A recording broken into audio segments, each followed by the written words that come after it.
John Carpenter's Halloween stands as a monumental achievement in the horror genre, shaping and defining the slasher film template that would dominate horror cinema for decades to come. This low-budget masterpiece, crafted with precision and minimalist flair, is not just a landmark horror film. It's a cinematic triumph that remains one of the most effective, atmospheric, and influential works in film history. At the heart of Halloween is its brilliantly simple premise. On Halloween night, Michael Myers, a young boy who murdered his sister 15 years earlier, escapes from a mental institution and returns to his hometown of Haddonfield, Illinois, to kill again. Carpenter uses this skeletal plot as a canvas on which to paint a masterclass in tension, suspense, and dread. What sets Halloween apart from other horror films of its era is its unwavering dedication to atmosphere. The opening sequence, shot in an uninterrupted first-person perspective through the eyes of a young Michael Myers, is iconic not only for its technical ingenuity, but for the sense of immediate, inescapable dread it establishes. Carpenter's steady, deliberate camera work keeps the viewer unsettled, building tension with every lingering shot of darkened suburban streets and empty homes. Dean Cundey's cinematography deserves special mention for its role in creating the film's visual language. The way he plays with shadows and light, particularly in the night scenes, is masterful. Myers, often referred to as the Shape in the script, becomes almost spectral as he moves in and out of darkness, embodying the idea that he is more than just a man. He is pure evil, an unstoppable force. Carpenter's use of long tracking shots adds to the film's voyeuristic feel, making the audience complicit in watching the terror unfold, as if we're peering into a nightmare that we cannot look away from. Carpenter's minimalist, self-composed score is perhaps one of the most instantly recognizable elements of Halloween and is crucial to its lasting impact. The simple, eerie piano motif that serves as Michael Myers' theme is a chilling reminder of his presence. It's a perfect example of how a score can elevate tension without overwhelming the viewer.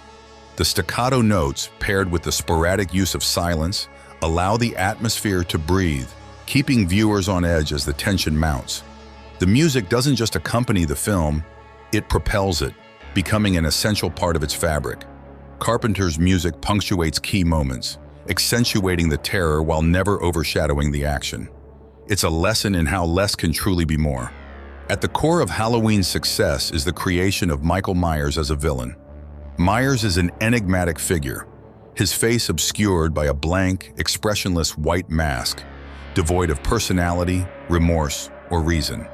Carpenter portrays Myers as the embodiment of evil, an unstoppable force who kills without motive, rhyme, or reason. This amorphous quality makes him even more terrifying. He is the ultimate bogeyman, an inexplicable force of nature that cannot be reasoned with or stopped. His anonymity and lack of humanity make him a stark contrast to the more human killers that would follow in later slasher films. Carpenter doesn't overload Myers with backstory, allowing him to remain a frighteningly unknown entity. Nick Castle's portrayal of Myers, his calculated, almost robotic movements, further solidifies the character as something beyond human. He doesn't run, he doesn't taunt, he doesn't chase, he simply walks, unrelenting and inevitable. This sense of inevitability is what gives Halloween much of its tension. Myers seems omnipresent, always lurking in the background, and when he appears it feels like the climax of a long unfolding nightmare. Jamie Lee Curtis's portrayal of Laurie Strode is nothing short of iconic. In her feature film debut, Curtis brought depth and nuance to a character that would set the standard for the final girl trope in horror cinema.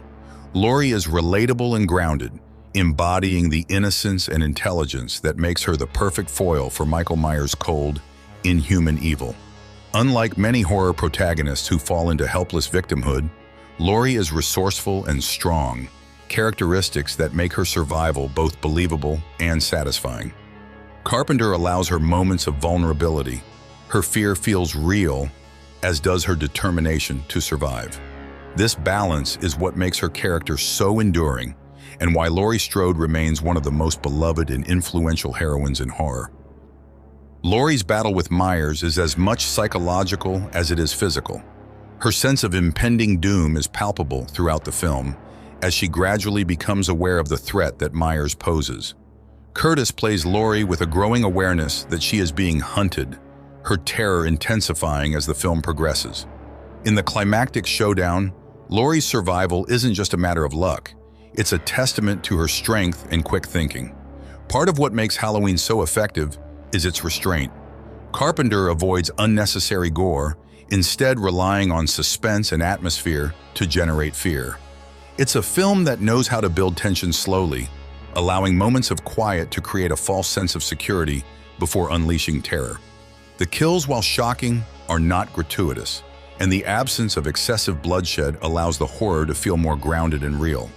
Carpenter's decision to focus on tension rather than gore is one of the reasons why Halloween has aged so well. The scares feel earned, the tension is palpable, and the film never feels exploitative or cheap in its thrills. One of the film's most unsettling aspects is its setting, the ordinary, idyllic suburb of Haddonfield. Carpenter juxtaposes the apparent safety of a quiet suburban neighborhood with the violence and terror that Myers brings. The idea that such horror could unfold in the safety of one's own home is what makes Halloween resonate on a deeper level. It taps into a primal fear, the fear that nowhere is truly safe, that evil can find its way into even the most mundane of places. Halloween was revolutionary, both for its innovative approach to suspense and its creation of the slasher genre as we know it today.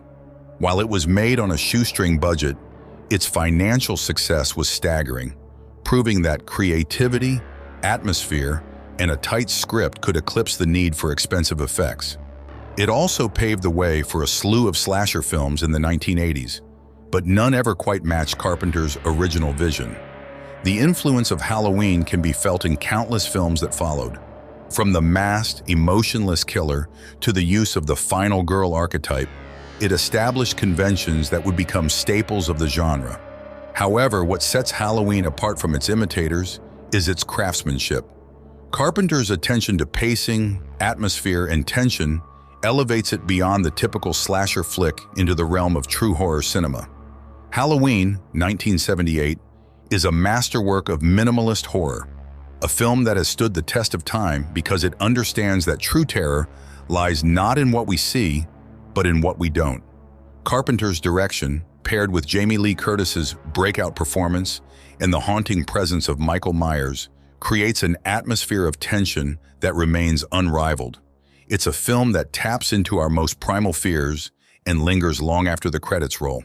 In its simplicity, Halloween finds its brilliance.